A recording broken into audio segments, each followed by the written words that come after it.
These are two tomatoes, and right away we can see the difference.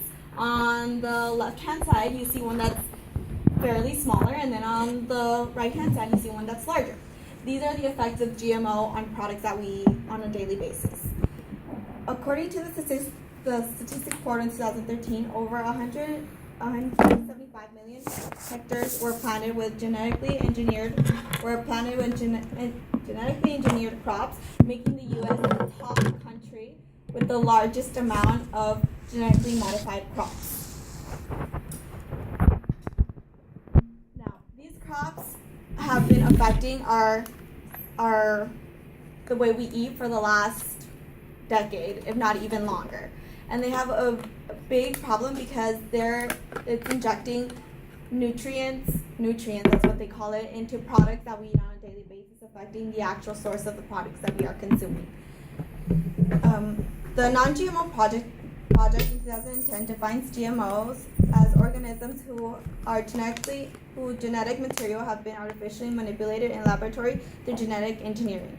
And how does this affect us? This affects us because all these things that are being injected are then being consumed, and then we are being contaminated by these injections. So as someone who lives here in America and eats a lot of these produce, like when I go to the store, my mom's always telling me, get the biggest tomatoes, the ones that are really red, those are going to be the juiciest. You get thinking, like, well, is it really healthy to buy the bigger red tomatoes, or is it better to just buy the organic tomatoes? So after extensive research, I feel like now I can demonstrate to you guys the importance of this subject. Okay, so first I will talk about some of the problems that GMOs have in our society, and then I will talk about what are the causes, why GMOs still exist in our society, and how the government is involved in still having these GMOs around. And then lastly, I will talk about solutions that we can do on a day-to-day basis to help improve this problem.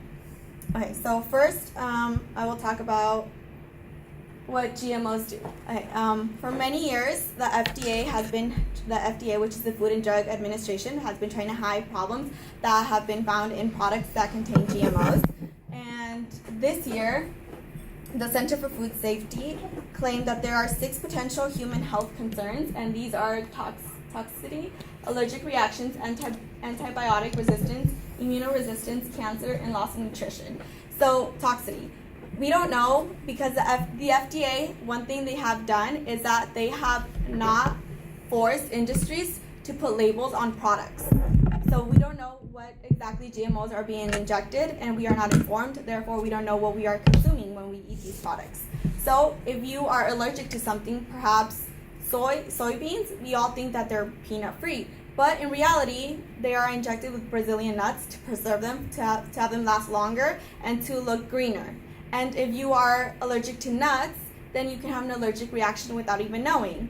So labeling these products is very important in order to help save people's even lives. It's also been researched that it causes breast cancer, prostate cancer, and colon cancer. And once these products are injected with these different kind of amino acids and vitamins and all these high glucose corn syrups and stuff like that, they lose the nutrition of the actual substance itself. Okay. And not only do they affect us as the human population, but it also has an effect in our environment. It also affects butterflies and bees, and it increases the amount of pesticides. This right here, the picture with the young lady, is what you call a superweed, and it can grow up to 8 centimeters per day. And so they have to use double the amount of pesticides to kill all these weeds, and because they are so strong, they are resistant to the pesticides, so you think GMOs are supposedly to help enhance our products, but really it doesn't. So now that I have talked some problems of GMOs, I will now talk about why they are around, why they are used in the first place. The Food and Agriculture Organization of the United Nations, in their circular genetically modified organisms and Aquaculture in 2013 stated that GMOs are used to enhance conversions, to enhance commercial characteristics, and to help them sustain longer in like commercial places like supermarkets. So here's a picture of what GMOs actually do. On this side, you have what a original salmon is supposed to look like, and on the back, you have what a genetically modified salmon looks like. So, of course, everyone, when we go to the supermarket, we want to buy what's best, what's better, what's going to stretch our dollar more. So, yeah, we would go for the big salmon. We look at it and it's like, yeah, it's better, it's good, and it could feed more people. But in reality, all it's doing, it's just injecting it with a bunch of hormones, and in the long run, it does affect us. So these are actually both the same age. They're both 18 months. And as you can see, they are very different.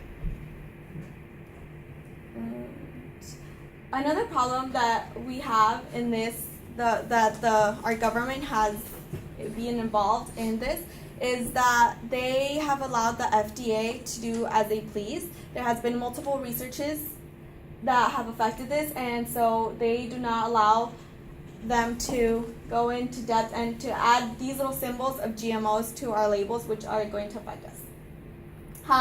And now that I have reviewed some of the causes, now I can tell you how you can contribute.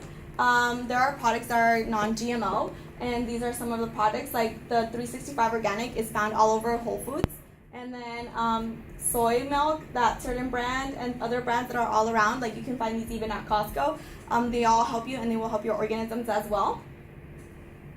And then you can join the David Lyon and Bradley McKinley on March 2016 on their article Issues and Trends for Food and Agriculture blame the FDA.